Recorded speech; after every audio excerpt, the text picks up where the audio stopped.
इस वक्त मैं अमेरिका की रियासत जॉर्जिया में हूँ और 11 मिलियन आबादी की रियासत है और बहुत ही अहमियत की हामिल इस तरह से है कि उन 7 रियासतों का मैं जिनका जिक्र कर रहा हूँ, जिनका जिक्र सिर्फ मैं नहीं कर रहा, पूरी दुनिया का मीडिया कर रहा है। वो 7 रियासतें जिनको स्विंग स्टेट्स कहा जाता है, जिनको बैटल ग्राउंड्स कहा जा रहा है, उनमें से एक अहम तरीन रियासत जॉर्जिया है। जब आप इसकी कुछ सियासी जो पहलू हैं उसका मुताला करते हैं तो दिलचस्प इंकशाफात होते हैं।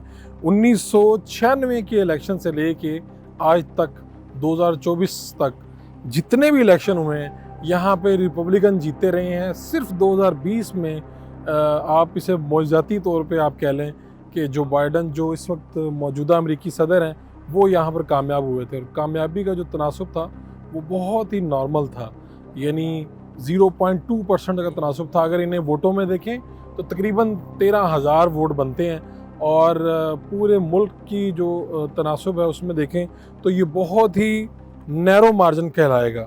और इसी रियासत के हवाले से बहुत सी बातें की जाती हैं। इस रियासत में ख़ास बात उसकी ये है कि 2020 में जो बाइडन की जो कामयाबी है, जो कि मौजूदाती मैं कह रहा हूँ इसलिए कि पिछले अगर सारे इलेक्शन देखें 96 से तो ये रिपब्लिकन स्टेट कहलाती थी। तो इस मौजूदाती कामयाबी के बाद जिन मुकदमात का सामना करना पड़ा ट्रंप को, उनमें से एक मुकदमा ये भी था कि इसी रियासत में उन्होंने नताइज बदलने की कोशिश की थी या मुदाखलत की थी। उन समेत 18 लोगों को मुकदमात का सामना करना पड़ा।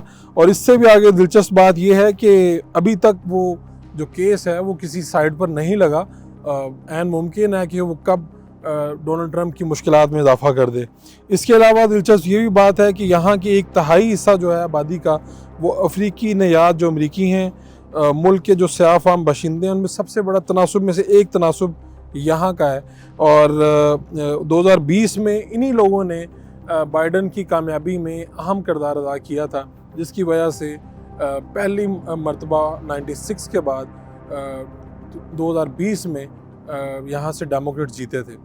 हुआ कुछ यूँ कि उनके सदर बनने के बाद यही जो आबादी का बड़ा हिस्सा है उसमें मायूसी फैल गई और फिर ओवरऑल जो सिचुएशन रही पूरे अमेरिका में, यहाँ पे भी उससे कम बेश मिलती जुलती सिचुएशन रही।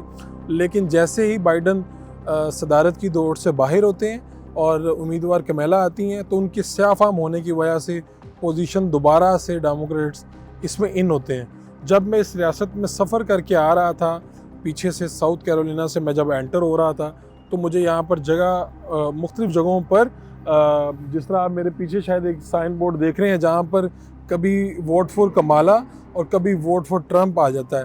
इस तरह की इश्तिहारी मुहिम है। पाकिस्तान के इलेक्शन को कवर करते हुए जब मैं अमेरिका के इलेक्शन को देखता हूँ तो एक बड़ा मुख्तलिफ इम्तजाज है। यहाँ पर आपको पोस्टर, बैनर, फ्लैक्स जो है उनकी भरमार नज़र नहीं आती। अगर आपको वो देख सकते हैं ट्रंप नीचे उनके लिए लिखा हुआ है कि जी 2024 में आप उनके लिए करें। और इसी तरह कमाला का भी कुछ ही सेकंड्स बाद एक ही बोर्ड के ऊपर दोनों की आपको इश्तिहार चलते हुए नज़र आएंगे, जो कि पाकिस्तान में आपको शायद ही कहीं पे ऐसा को मुजाहरा मिलता हो। बाकी यहाँ पर गहमा गहमी ज़रूर है।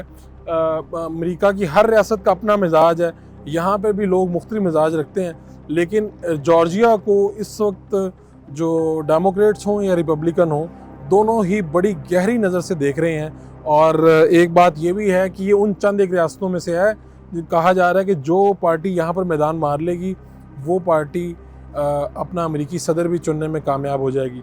तो अमेरिका की दीगर रियासतों में क्या अहवाल हैं, दीगर शहरों में क्या हो रहा है और जो जो ख़बरें आ रही हैं वो भी आपके साथ शेयर करते जाएंगे।